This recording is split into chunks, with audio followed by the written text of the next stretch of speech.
Brenda shtëpisë së Big Brother Kosova, shpesh dalin momente të papritura dhe të mbushura me humor, ironik ose të gjallë, por edhe me tension mes banorëve.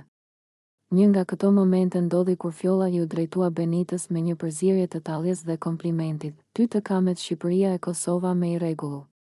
Ti je trupi yll dhe menja fyll, tralala, femër."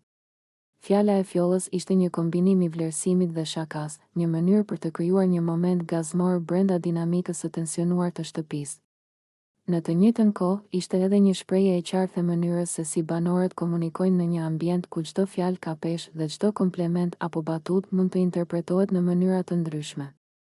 Fjolla përdori humorin, metaforën dhe pak teatrin për të nxjerrë vlerësimin e saj për Benitën, duke e bërë situatën të lehtë dhe të gjallë. Benita, nga ana e saj, reagoi sipas personalitetit të saj. Ajo nuk u skuq, nuk u trondit dhe nuk lejoi që fjala e Fjollës ta nxirrte nga ekuilibri.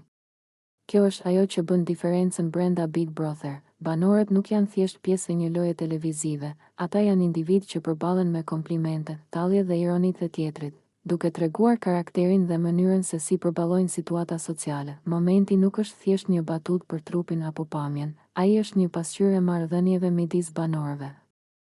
Një shenjë se si humorin dhe të folurit spontan shpesh përdoren për të krijuar lidhje, për të nxjerrë emocione dhe për të lehtësuar tensionet që lindin nga konkurrenca, izolimi dhe presioni i publikimit të çdo lëvizjeje.